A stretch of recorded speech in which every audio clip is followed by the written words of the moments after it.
आइए मगध के शिरोमणि परम ज्ञानी ब्राह्मण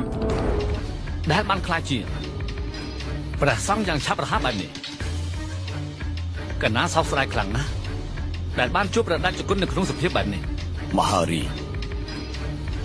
អាត្មាមានវិបដិសេរីដែលធ្វើឲ្យទ្រង់ខ្ញាល់ដែលអាត្មាបួសជាព្រះសង្ឃព្រះដាច់ជគុណមានអីត្រូវពិបាកទៅគឺខ្ញុំកណាទៅវិញទេព្រះដាច់ជគុណបានធ្វើឲ្យព្រាហ្មណ៍ទាំងអស់អាម៉ាស់មុខទូទាំងព្រះនគរមគធៈរួមទាំងខ្ញុំកណាផងតែបែរជាព្រះដាច់ជគុណបានទៅធ្វើជាសាវករបស់ព្រះពុទ្ធហើយព្រះដាច់ជគុណកំពុងតែធ្វើឲ្យកណាមានរបួសឈឺចាប់ហើយមនុស្សម្នាក់មិនអាចបង្ខំខ្លួនគេឲ្យគោរពចំពោះព្រះពុទ្ធបាននោះទេប៉ុន្តែនៅពេលនេះព្រះដាច់ជគុណកំពុងតែនាំភាពអាម៉ាស់ដល់ព្រះនគរមគធៈហើយក៏ព្រះដាច់ជគុណធ្វើឲ្យខ្លួនរបស់ព្រះដាច់ជគុណមានភាពអាម៉ាស់ហើយដឹងដែរទេ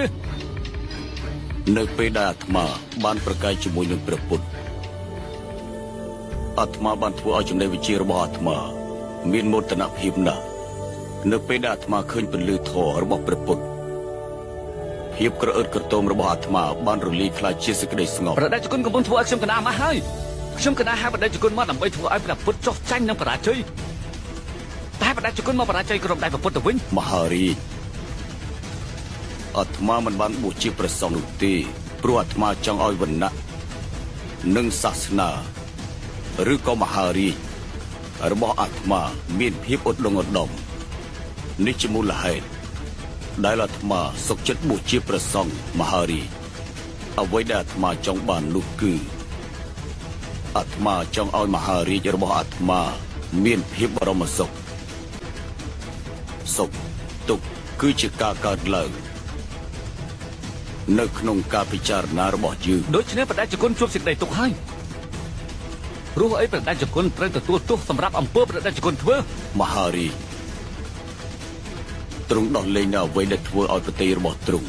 មានភាពសៅហ្មងទៅពេលដែលមានដំណឹងធំទូលាយដូចជាមហាសមុទ្រអញ្ចឹងដែលធ្វើឲ្យយើងគិតពីសេចក្តីច្រណែនបានយើងនឹងមានអារម្មណ៍ថាការស្រេកឃ្លាននៅចំណេះដឹងដែលយើងចង់បានគឺច្រើនបំផុតយើងចង់បានពិភពលោកដែលធំទូលាយឆ្លងទៅរកមហាសមុទ្រ जिस प्रकार मनुष्य लोभी होता है उसी प्रकार सागर भी लोभी होता है वो सदैव जल की इच्छा रखता है और जिसने अपने आप को जीत लिया ដូច្នេះហើយមហារាជគួរតែកែប្រែគំនិតនេះចោលទៅ अब एक और शब्द नहीं मैंने आपको यहाँ धर्म की चर्चा के लिए नहीं बुलाया आप स्वयं को जीतने जा रहे हैं ចង់ឈ្នះដើម្បីបានសេចក្តីទុក្ខតើត្រូវដែរទេពេលនេះនឹងបានឃើញសេចក្តីទុក្ខនិងការឈឺចាប់របស់ព្រះដាច់ជគុណនាំគេចូលមក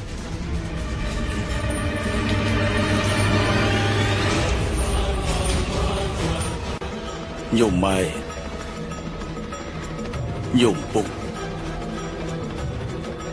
នេះហើយគឺជាភាពឆ្លាតវៃរបស់ព្រះដាច់ជគុណស៊ូដានព្រះដាច់ជគុណបិទភ្នែកទៅ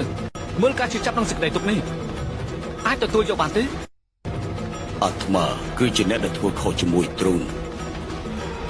ហេតុអីបានជាទ្រង់ដាក់ទោសញោមរបស់អាត្មាដូចនេះព្រះពុទ្ធមានតែការថាយើងទាំងអស់គ្នាមានការតាក់ទងគ្នាទៅវិញទៅមកមិនថាព្រះដាច់ជគុណមានទោសឬក៏ញោមរបស់ព្រះដាច់ជគុណនោះទេវាគ្មានអ្វីផ្លែកគ្នាទេ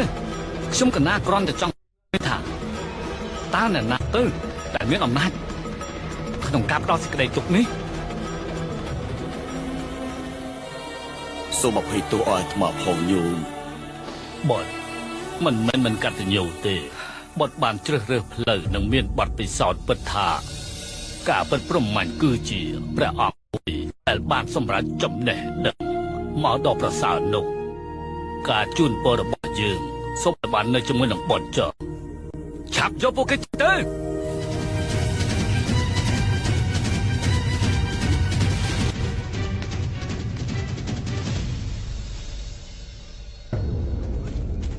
ហេតុអីទៅហ៊ានមកតាមខ្ញុំម្ចាស់នាងទ្រាំបន្តិចសិនទៅនៅខាងមុខនោះមានគ្រោះថ្នាក់ខ្លាំងណាស់ ខ្ញុំម្ចាស់ដឹងហើយខ្ញុំម្ចាស់ដឹងថាទ្រង់គឺជាអ្នកជួយខ្ញុំម្ចាស់ហេតុអីទ្រង់មកតាមខ្ញុំម្ចាស់ធ្វើអីតាមកតាមខ្ញុំម្ចាស់ធ្វើអីយើងនឹងដោះលែងនាងដូចថ្ងៃមុខដែរណាម៉ាន់វិកាប៉ុន្តែយើងជួយមិនបានទេព្រះពុទ្ធបាននិមន្តទៅព្រះចេតពុនចេញពីនគរមគធៈអស់រយៈពេលច្រើនថ្ងៃហើយដូច្នេះយើងក៏រងចាំច្រើនថ្ងៃដែរនៅពេលនេះព្រះពុទ្ធនិមន្តទៅដល់ព្រះចេតពុនហើយវាប្រហែលជាដល់ពេលអាត្មាបញ្ជូននាងទៅហើយទៅកន្លែងដែលនាងនឹងទៅដោយមានសុវត្ថិភាពជារៀងរហូតអរគុណហើយ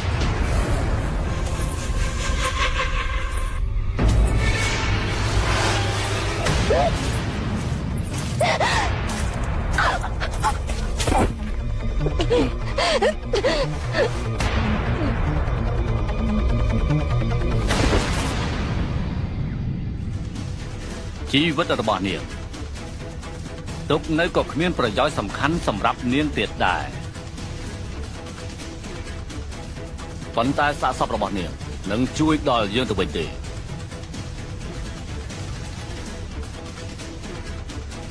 មនុស្សសាមញ្ញគឺត្រូវតែស្លាប់ដើម្បីឲ្យមនុស្សអស្ចារ្យបានសម្រេចគោលដៅរបស់ពួកគេពុទ្ធទាំងសារណង្គ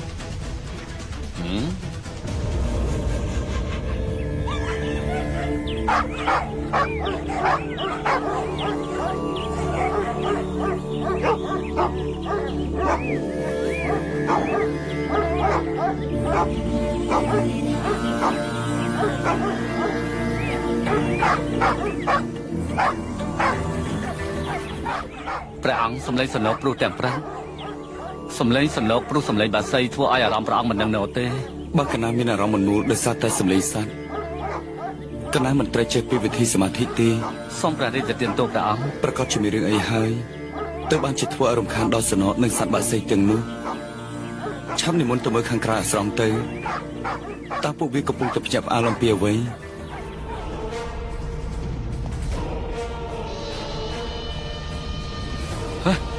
ចេញចេញចេញចេញចេញចេញចេញ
ព្រះពុទ្ធ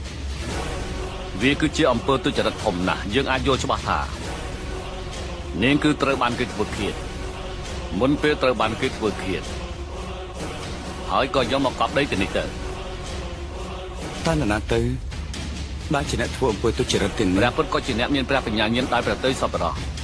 ប៉ុន្តែមានមនុស្សដែលគ្មានក្តីមេត្តាមួយចំនួននៅក្នុងលោកនេះអ្នកណាធ្វើជាមួយនឹងប្រតិសពរោះរបស់ព្រះអង្គហើយ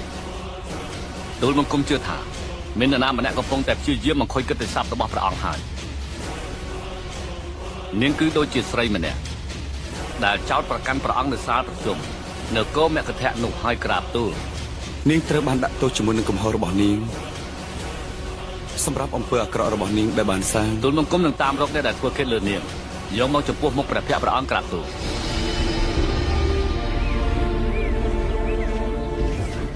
អានន្ទឆាប់រៀបចំនៅពិធីចុងក្រោយរបស់នាងទៅ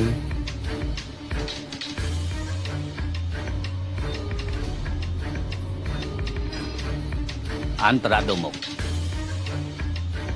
អ្នកភូមិទាំងអស់ត្រូវតែដឹងពីរឿងទាំងអស់នេះនៅថ្ងៃស្អែកនេះហើយយ៉ាងមិនដឹងមានរឿងអីកើតឡើងមានរឿងអីនោះសាកសពមនុស្សស្រីម្នាក់គេបានរកឃើញក្រោយអាសន្នប្រពុតពីការប៉ុតតែទេពួកគេនិយាយថានាងស្លាប់យ៉ាងចម្លែកណាយ៉ាងមិនដឹងមែនទេគេចាំមើលមែនហើយយើងជឿរឿងនោះមកហើយអ្នកណាមកទីនេះពួកគេកំពុងតែធ្វើមិនដឹងមិនលឺចំពោះរឿងអស់នេះមែនទេតើពួកគេមកទីនេះដល់របៀបណាទៅและអំពើបាបនេះបានមែនទេពួកគេកំពុងតែធ្វើពុតទេពួកគេមិនខ្មាស់ខ្លួនឯងទេចេញពីទីនេះទៅ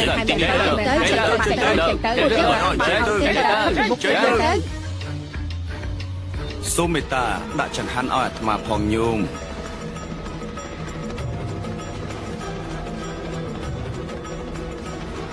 តែជាការពិតដែរទេដែលស្ត្រីម្នាក់ត្រូវគេធ្វើឃាតនៅអារាមរបស់ព្រះអជគុណនោះហើយត្រូវបញ្ចុះសាកសពនាងនៅទីនោះទៀតតែសាកសពនៅខាងក្រៅអាស្រមរបស់ព្រះពុទ្ធមែនទេព្រះអជគុណគួរតែទៅកន្លែងផ្សេងទៀតទៅព្រះអជគុណហ៊ានមកបំបត្តិនៅទីនេះដោយរបៀបណាទៅឆាប់ចេញទៅកន្លែងផ្សេងទៅយើងមកដាក់បានឲ្យនោះទេឃាតករចេញឲ្យឆ្ងាយទៅ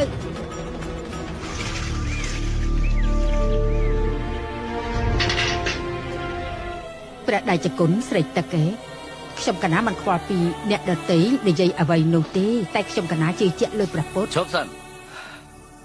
សិនមិនត្រូវដាក់ទឹកឲ្យទេសំបីតែមួយដំណក់ឲ្យទៅអ្នកបាបទាំងនេះឲ្យសោះលោកមិនត្រូវមកសំបាយសំទឹកទីនេះទេឆាប់ចេញទៅ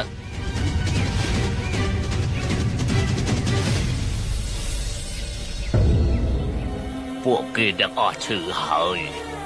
តាំងពីអ្នកភូមិដាក់បាតដល់ព្រះសង្ឃពួកគេគ្មានអ្វីឆានទេបើគេមិនមានចង្ហាន់ឆានទេលោកពួកគេច្បាស់ជាសកុតអស់ហើយពួកគេមិនខ្វល់ទេហើយស្ដីបន្ទោដល់ព្រះអង្គទៀតផងអភ័យទោសឲ្យពួកគេទៅចាំកណានឹងរៀបចំចង្ហាន់សម្រាប់ដេចគុណកុំបារម្ភអី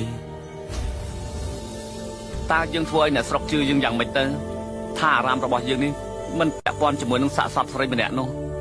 អ្នកភូមិទាំងអង្គគេស្អប់យើងខ្លាំងណាស់ព្រះអង្គបើទ្រង់ឆ្លើយដោយសេចក្តីស្អប់ជាមួយនឹងសេចក្តីស្អប់ច្បាស់ជាមិនអាចដោះស្រាយបញ្ហាបានទេមានតែសេចក្តីស្រឡាញ់តែប៉ុណ្ណោះដែលអាចកម្ចាត់ការស្អប់ខ្ពើមបានអ្នកភូមិចាប់ផ្ដើមគិតថារឿងនេះជារឿងកុហកហើយគឺគ្មានភាពងងឹតឯណាដែលអាចលាក់បាំងនឹងវត្ថុទាំង3នេះបានទេគឺព្រះអាទិត្យព្រះច័ន្ទហើយនឹងការពិនយើងអាចរស់ដោយគ្មានចង្ហាន់បានតែយើងមិនអាចរស់ដោយគ្មានទឹកទេអាត្មាដឹងថាវាពិតជាពិបាកណាស់សម្រាប់អ្នករាល់គ្នាដែលជួបបញ្ហាទាំងនេះមានតែប្រាជ្ញាទេដែលជាផ្លូវមួយសម្រាប់ដោះស្រាយគឺត្រូវតែក្រលៀអណ្ដាតរបស់អ្នកដើម្បីយកវា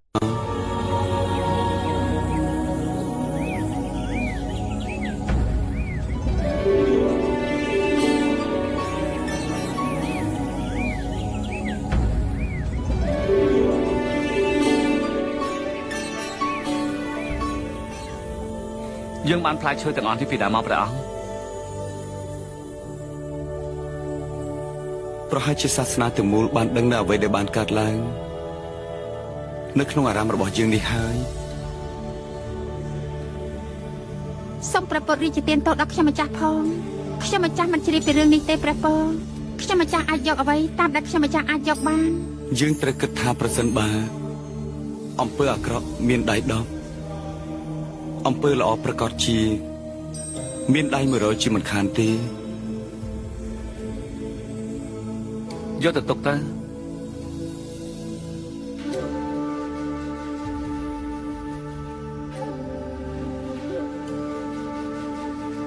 ការដែលចូលមកករបស់ព្រះបុត្រា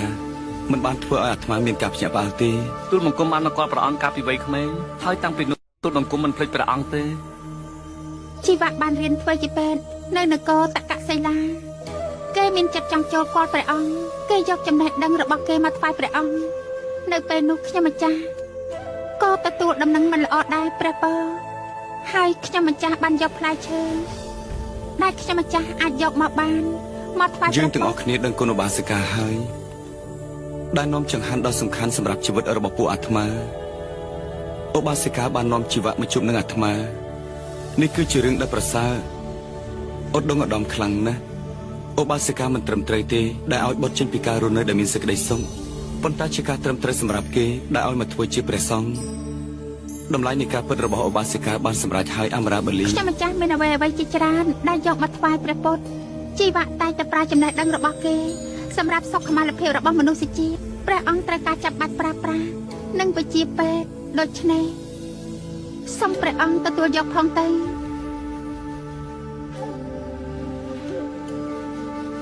ព្រះសង្ឃរបស់អាត្មាមួយអង្គកំពុងតែមានជំងឺគ្រុនក្តៅតើលោកនៅណាតើ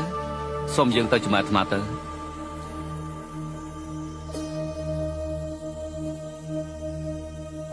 អមរាបាលី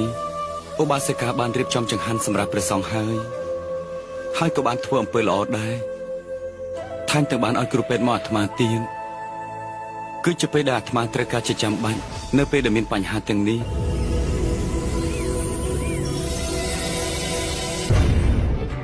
នេះតើលោកដឹងទេយើងមករកផ្លូវនៅផ្ទះរបស់ម៉ានិកាដែលធ្វើឃាតនោះហើយ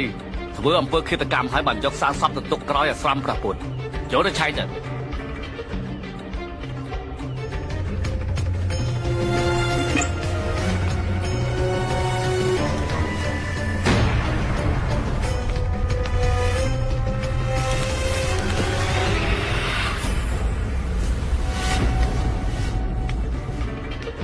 មានខ្សែកមានតម្លៃនៅក្នុងផ្ទះនេះមួយខ្សែ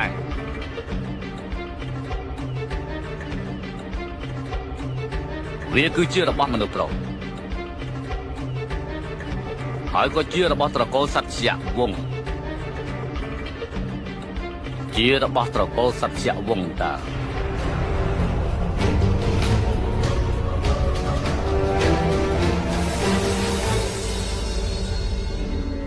ទូលមកគុំរកឃើញខ្សែករបស់ម៉ានិកាវាគឺជាខ្សែកដែលយកមកពីនគរសត្យវង្សទូលមកគុំគិតថាគួរតែយកមកដើម្បីឲ្យព្រះអង្គពិចារណាព្រះតម្រិះខ្សែកនេះទៅទូលមកគុំគិតថាម៉ានិកាពាក់ព័ន្ធជាមួយបុគ្គលណាម្នាក់ក្នុងនគរសត្យវង្សបុគ្គលនោះគេកំពុងតែព្យាយាមបង្ខូចព្រះកិត្តិស័ព្ទព្រះអង្គហើយព្រះសង្ឃជាច្រើនអង្គគឺជាព្រះរាជបុត្រនៃសត្យវង្សតើខ្សាត់អង្គណាទៅដែលមានអត្តកម្បាំងជាមួយនឹងខ្សែកនេះអាត្មាបានលះបង់មិនពាក់គ្រឿងអលង្ការច្រើនឆ្នាំហើយអាត្មាមិនអាចចំណាំវាបានទេហើយក៏គ្មានព្រះសង្ឃអង្គណារបស់អាត្មាដែលពាក់គ្រឿងអលង្ការទាំងនេះទេដូច្នេះអាត្មាពិតជាមិនអាចចំណាំបានទេ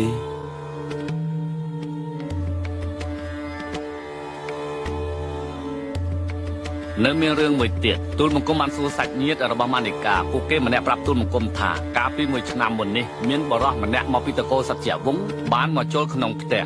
របស់ម៉ានិកានៅក្នុងពេលយប់មួយព្រះពុទ្ធនេះគឺជារឿងច្បាស់ណាស់ដែលវាតាក់ទងជាមួយនឹងអំពើទុច្ចរិតដែលទម្លាក់កំហុសឲ្យព្រះអង្គនិងព្រះភិក្ខុរបស់ព្រះអង្គហើយព្រះអង្គមិនមានរឿងអ្វីត្រូវធ្វើអំពើឃាតកម្មដល់រន្ធត់បែបនេះទេព្រះមហារាជប្រសានអាជាតិនឹងសប្បាយប្រតិខ្លាំងណាស់ដែលបានដឹងឮពីរឿងនេះទូលបង្គំនឹងធ្វើការទង់ស្គរផ្សព្វផ្សាយព្រះរាជសារចាប់ពីថ្ងៃស្អែកនេះតទៅថាព្រះពុទ្ធនិងព្រះសង្ឃគ្រប់អង្គមិនមានកំហុសនោះទេប្រជារាស្ត្រមួយចំនួនបានចាប់ផ្ដើមធ្វើការផ្សព្វផ្សាយពាក្យចចាមអារាមយ៉ាងសាហាវបំផុតពីអារាមរបស់ព្រះអង្គ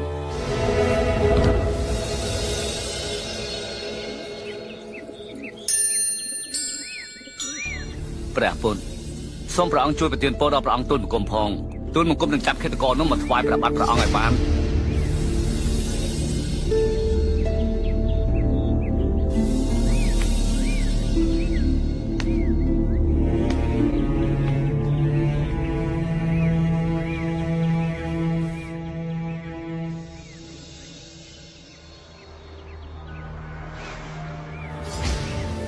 ព្រះពុទ្ធមានបុគ្គលម្នាក់គត់ដែលបានបួសជាព្រះសង្ឃ1ឆ្នាំកន្លងមកហើយគឺជាអ្នកដែលមកពីនគរសត្យវង្សគឺទេវទត្តទូលបង្គំគិតថាទេវទត្តនៅពីក្រោយខ្នងរឿងនេះហើយតើទ្រង់មានបានធ្វើការពិសោធន៍ទេថាទេវទត្តជាអ្នកនៅក្រោយខ្នងរឿងនេះអត់ទេទ្រង់មិនគួរសង្ស័យទៅលើទេវទត្តនោះទេមនុស្សម្នាក់មិនអាចលាក់បាំងពីការពិតបានឡើយហើយបើសិនជាទេវទត្តពិតជាមានការជាប់ពាក់ព័ន្ធនៅចំពោះរឿងនេះមែន ទេវទត្តនឹងត្រូវការជួយសង្គ្រោះជីវិតសត្វនិងសុំការអភ័យទោសផងដែរបើទេវទត្តពិតជាពិរុទ្ធជនមែនភាពអវិជ្ជារបស់គេនឹងដាក់ទោសគេយ៉ាងឃោរឃៅហើយគេនឹងព្យាយាមចេញឲ្យឆ្ងាយពីការឈឺចាប់ទាំងនេះដូចជាអង្គលីមីគេក៏បានคล้ายខ្លួនទៅជាអហិង្សាហើយដែរទេវទត្តប្រកាសជាអាចផ្សះផ្សាផ្លូវរបស់គេមនុស្សម្នាក់អាចនឹងកែប្រែភាពអវិជ្ជារបស់គេបានបើសិនជាគេចង់កែប្រែ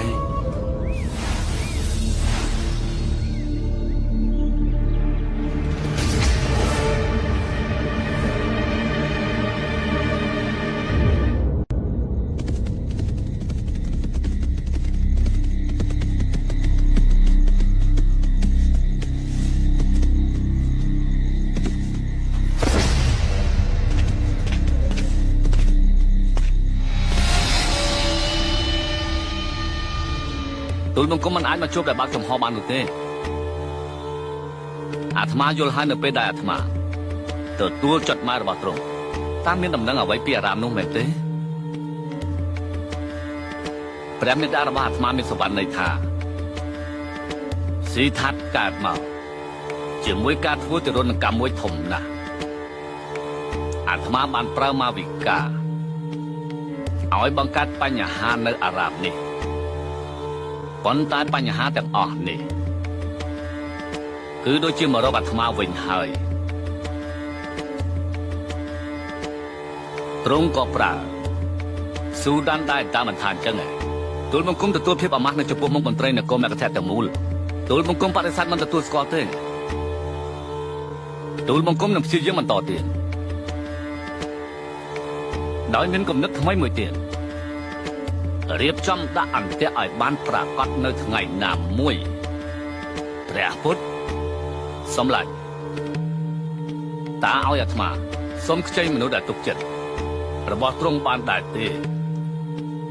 អាត្មាចង់ឲ្យពួកគេមកបន្លំខ្លួនឲ្យបួសជាព្រះសង្ឃអាត្មាក៏ចង់បានព្រៃមួយកន្លែងធ្វើជាព្រះរាជអំណោយដែរព្រៃដែលមានតែព្រះសង្ឃប៉ុណ្ណោះហើយចំពោះតែអាត្មាប៉ុណ្ណោះទេទូលបង្គំនឹងអាចឲ្យទ្រង់បានទាំងពីរតើមានអ្វីនៅក្នុងប្រទេសរបស់ទ្រង់ដែរទេព្រះពុទ្ធគឺពោពេញទៅដោយសេចក្តីស្ងប់របស់ទ្រង់តើត្រូវទេ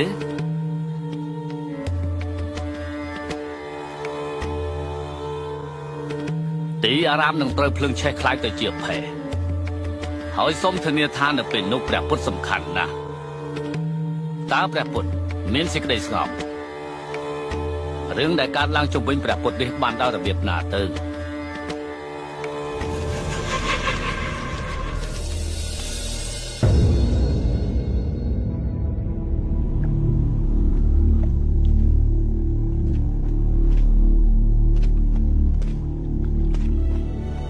អត់មានបញ្ហាទេមហារាជ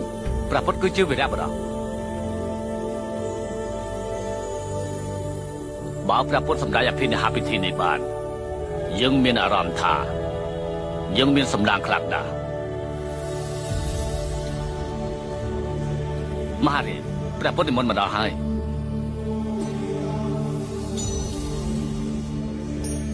សូមថ្វាយបង្គំកណាសូមសុំមួយសំណួរបានទេសូមប្រាប់អាត្មាមកចុះ3-4ថ្ងៃមកហើយកណាបានសុបិនឃើញព្រះបិតារបស់ខ្ញុំកណាបានឲ្យពួកព្រាហ្មណ៍ទាំងអស់មកកាត់យល់ពីសុបិនយ៉ាងនេះពួកគេនិយាយថាវិញ្ញាណព្រះបិតាខ្ញុំកណាមិនស្ងប់ទេខ្ញុំកណានឹងត្រូវធ្វើពិធីបូជាព្រះអគ្គីសម្រាប់ពួកគេព្រះអង្គមានព្រះបញ្ញាញាណកណាសូមឲ្យព្រះអង្គចាប់ផ្ដើមធ្វើពិធីបូជាព្រះអគ្គីនេះទៅខ្ញុំកណាចង់ឲ្យវិញ្ញាណរបស់ទ្រង់ទៅកាន់បរមសុខខ្ញុំកណាចង់ដោះលែងទ្រង់ឲ្យរួចផុតពីរង្វង់នៃសេចក្តីស្លាប់វាគឺជាការពិតណាស់សូមឲ្យគេយកឆ្នាំងដីពីរមកមួយដាក់ពេញទៅដោយប្រេងធញ្ញជាតិ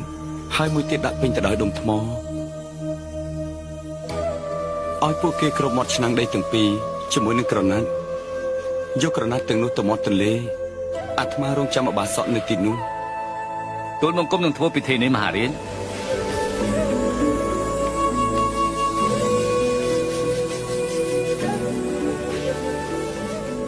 មហារាជឆាប់យកឆ្នាំងដីទាំងពីរនេះ ដាក់ចូលទៅក្នុងទឹកទៅ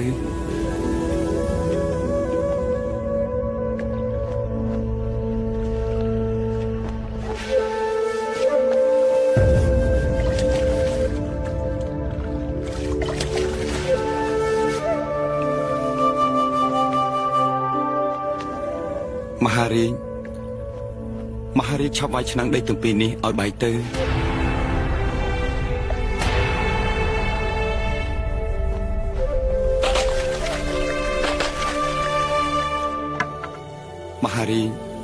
មហារាជត្រូវទតមើលឲ្យច្បាស់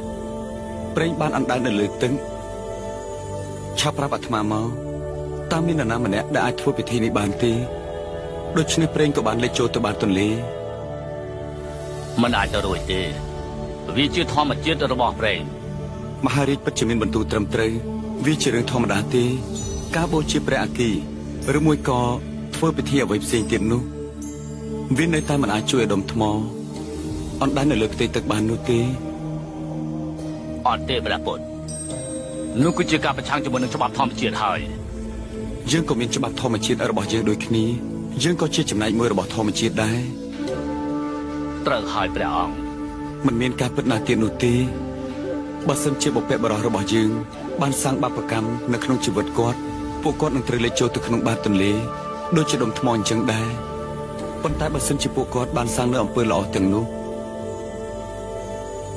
ពួកគាត់ច្បាស់ជាអណ្ដែតដូចជាប្រេងយ៉ាងចឹងនេះជារឿងធម្មតាទេយើងពិតជាមិនអាចកែប្រែធម្មជាតិដែលកើតឡើងបានឡើយព្រះអង្គមានពុទ្ធិកាត្រូវណាស់ទង្វើនេះមិនមែនតែនៅក្នុងជីវិតប៉ុណ្ណោះទេប៉ុន្តែវាគឺជាទង្វើនៅក្នុងជីវិតរស់នៅរបស់យើងទាំងអស់គ្នាហើយយើងនឹងទទួលបានទៅតាមផលនៃអំពើរបស់យើងដែលបានសាងពេលនេះឆាប់ប្រាប់អាត្មាមកតើមានវិធីប្រភេទណាទៅតើមានវិធីប្រភេទណាដែរទេដែលយើងធ្វើទៅហើយអាចកែប្រែនៅច្បាប់ធម្មជាតិបាននោះពិតជាមិនអាចទៅរួចទេទោះបីជាអាត្មាក៏មិនអាចកែប្រែនៅច្បាប់ធម្មជាតិបានដែរគ្មានអ្វីក្រៅពីអំពើល្អរបស់យើងនោះទេព្រះអង្គមានអាវុធការពិតដែលកំចាត់ភាពកុហកនៅក្នុងការចងចាំបានហើយនាំមកនៅវិជាទៀតផងខ្ញុំកណានមានមន្ទិលក្នុងចិត្តយូរហើយព្រះអង្គបានបំភ្លឺដល់ខ្ញុំកណាហើយព្រះអង្គមានអាវុធនៃភាពសច្ចៈបានកំចាត់ភាពអវិជ្ជមានខ្ញុំកណាហើយព្រះអង្គអស្ចារ្យណាស់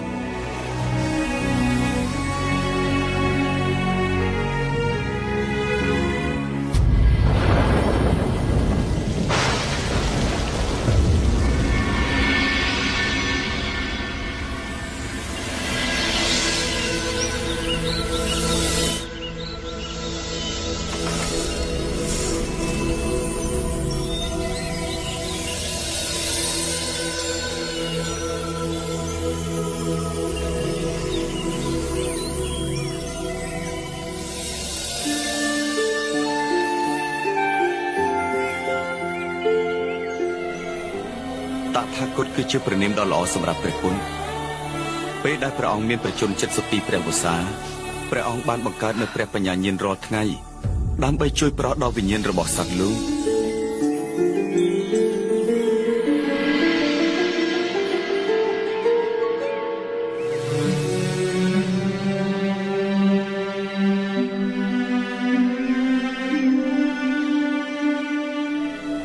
ពីមួយរដូវទៅមួយរដូវក៏ឡងផុតមកច្រើនឆ្នាំហើយអ្វីគ្រប់យ៉ាងបានផ្លាស់ប្ដូរនៅជុំវិញខ្លួនយើងទៅតាមពេលវេលាយើងបានឃើញការកាត់ស្លាប់របស់មហារាជនិងព្រះនគរយើងមានសំណាងណាស់ដែលដើរតាមផ្លូវព្រះពុទ្ធដែលធ្វើឲ្យពួកយើងមានសេចក្តីស្ងប់ជាមួយនឹងការចម្រើនមេត្តាភាវនាក្នុងផ្លូវព្រះធម៌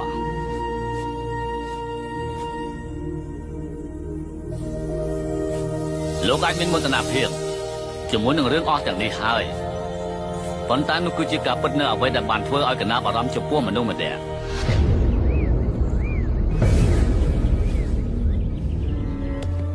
ខ្ញុំកណាចង់សួរព្រះអង្គបាទទេ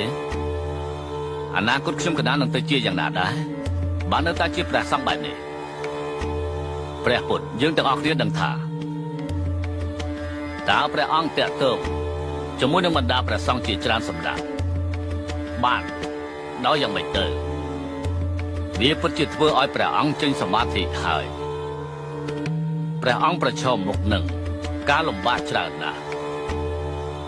ដើម្បីស្វែងរកវិធីថ្មីក្នុងការធ្វើសមាធិព្រះអង្គជួបឧបសគ្គច្រើនណាស់ក្នុងការស្វែងរកកន្លែងនៅក្នុងរយៈពេល 3-4 ឆ្នាំមុននេះហើយការសម្រេចប្រតិរបស់ព្រះអង្គឲ្យស្រីបួសជាព្រះភិក្ខុនីជាច្រើនអង្គទៀតផងការស្លាប់របស់មានិកាគឺបានធ្វើឲ្យមានបញ្ហារំខានដល់ព្រះអង្គទៀតហើយដូច្នេះហើយរឿងទាំងអស់នេះព្រះអង្គមានសេចក្តីទុក្ខណាស់ជាមួយនឹងរឿងរ៉ាវទាំងអស់នោះម្យ៉ាងវិញទៀតក្នុងរយៈពេល 3-4 ឆ្នាំមុននេះព្រះអង្គមិនមានព្រះសុខភាពល្អនោះទេសូមព្រះអង្គមានព្រះបន្ទូលតាមត្រង់តែម្ដងទៅត្រូវហើយកណាគ្រាន់តែចង់និយាយថាព្រះពុទ្ធត្រូវការសម្រាប់ព្រះអង្គគួរតែចំណាយពេលទុកឲ្យព្រះជន្មរបស់ព្រះអង្គស្ថិតនៅក្នុងសេចក្តីស្ងប់ព្រោះឯនៅពេលនេះព្រះអង្គបានប្រឈមមុខជាមួយនឹងរឿងរ៉ាវជាច្រើនមកហើយទេវទត្តបញ្ចេញគំនិតត្រង់ឲ្យអស់ទៅកុំព្យាយាមគិតចង់ធ្វើអ្វីជាមួយព្រះពុទ្ធឲ្យសោះព្រះពុទ្ធខ្ញុំកណាជឿថាព្រះអង្គប្រឈមមុខជាមួយនឹងបញ្ហាសំខាន់ជាច្រើនក្នុងការដឹកនាំមនុស្សលោកព្រះពុទ្ធគួរតែដោះលែងអង្គឯងឲ្យផុតពីសេចក្តីទុក្ខមួយរយៈសិនទៅ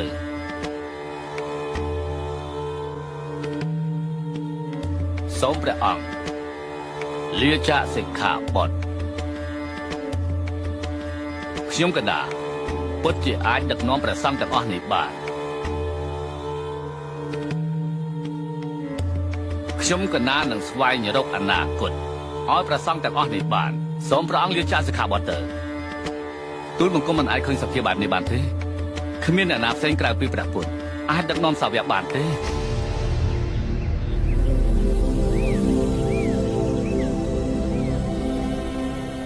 ទេវទត្តកណាដឹងគុណទ្រង់ហើយដែលបារម្ភពីព្រះសុខភាពរបស់កណាប៉ុន្តែឲ្យកណាលាចាកសិក្ខាបទចោលព្រះសង្ឃដែលនៅទីនេះមិនបានទេដូច្នេះហើយកណានៅមានសុខភាពល្អខ្លាំងក្លាទេកណានៅមានសមត្ថភាពដើម្បីដឹកនាំសាវកទាំងអស់ឲ្យទៅដល់ទីបំផុតនៃព្រះនិព្វានឲ្យតទៅបានដូច្នេះកណាមិនអាចលាចាកសិក្ខាបទទេ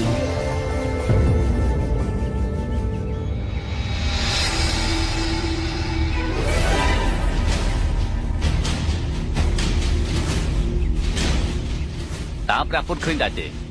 ថាពួកគេមិនមែនមានតែម្នាក់ទេគឺមានព្រះសង្ឃជាច្រើននិងមិត្តភក្តិរបស់ខ្ញុំកដាទៀតបានឯកភាព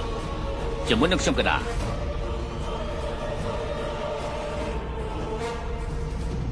ព្រះពុទ្ធខ្ញុំកណាស្នើសុំព្រះអង្គឲ្យខ្ញុំកណាបានដឹកនាំសាវកទាំងអស់នេះទៅព្រះអង្គគួរតែលាចាកសិក្ខាបទទៅហើយរស់នៅក្នុងសេចក្តីស្ងប់ទៅទេវទត្តទ្រង់បានបញ្ជាក់អំពីទស្សនៈរបស់ទ្រង់ហើយកណាគួរតែបញ្ជាក់អំពីទស្សនៈរបស់កណាទេកណាចង់ឲ្យទ្រង់ទាំងអស់គ្នាអង្គុយចុះសិនទៅ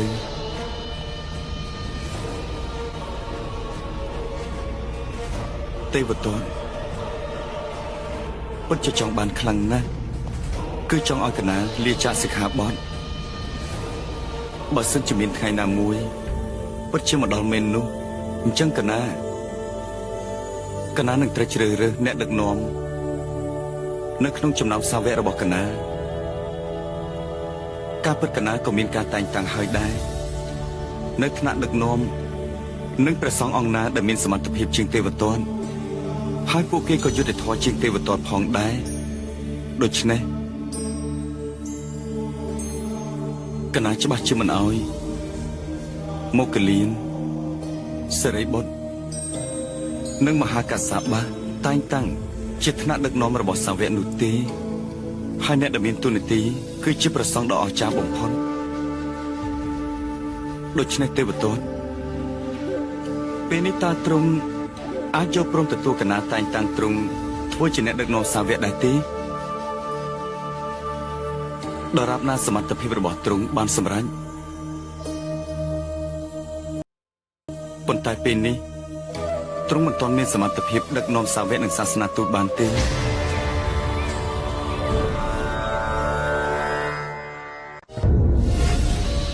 ទេវតា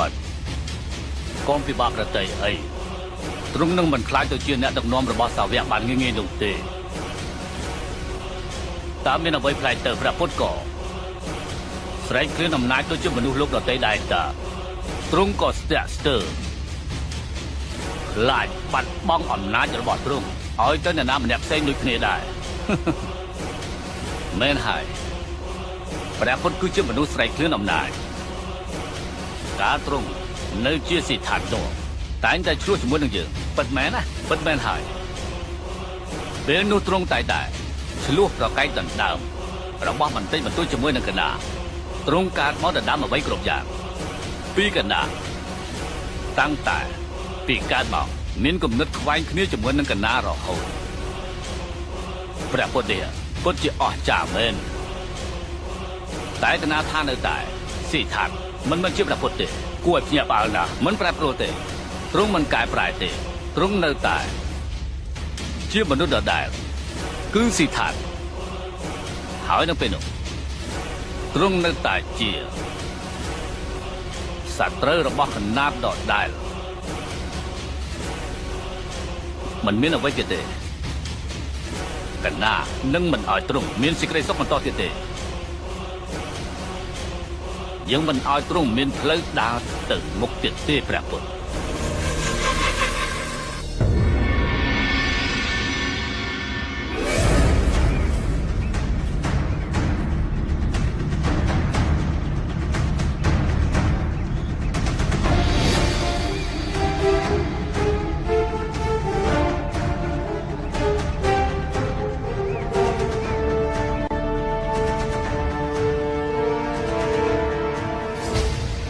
ទាំងអស់គ្នាកណាត្រេកអរផង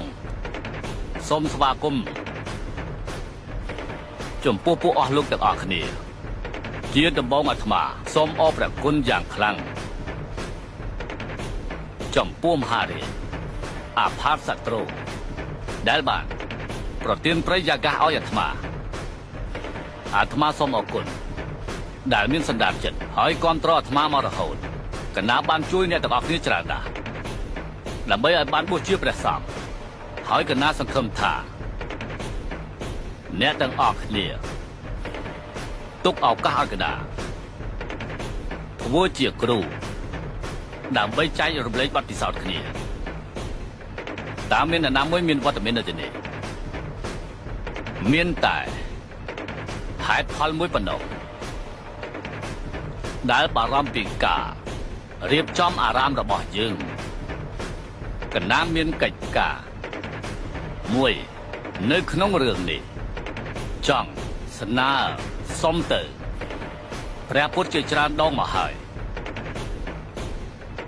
ថាឲ្យទ្រង់លាចាកសិក្ខាបទហើយមិនបាច់ឲ្យ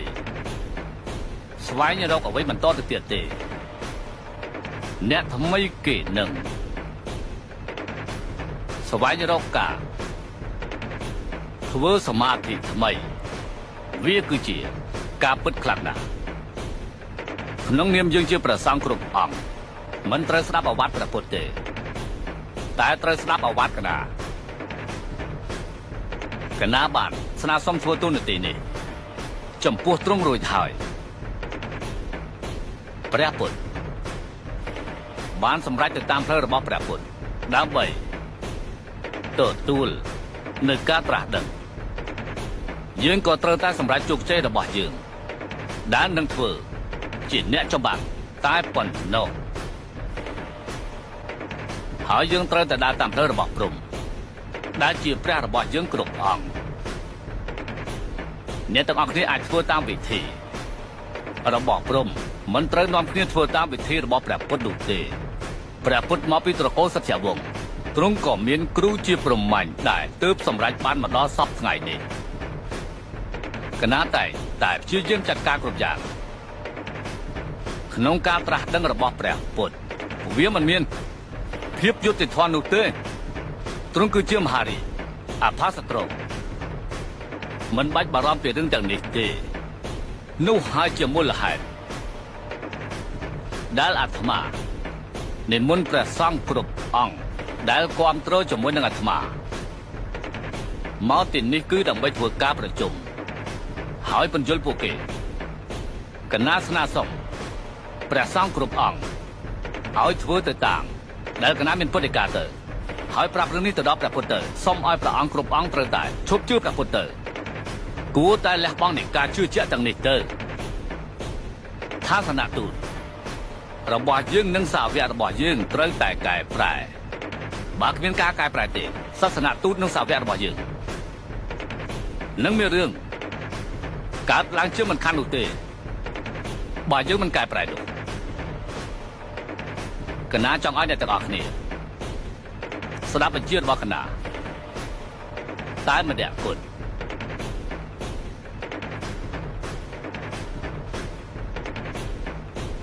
មហារាជនៅក្នុងគំនិតទេវតាគេកំពុងតែសម្ដែងពីសេចក្តីទុក្ខរបស់គេទៅវិញទេគេកំពុងតែបំបីសាវកក្នុងថ្ងៃអនាគតកាន់តែច្រើនហើយនោះហើយគេហៅ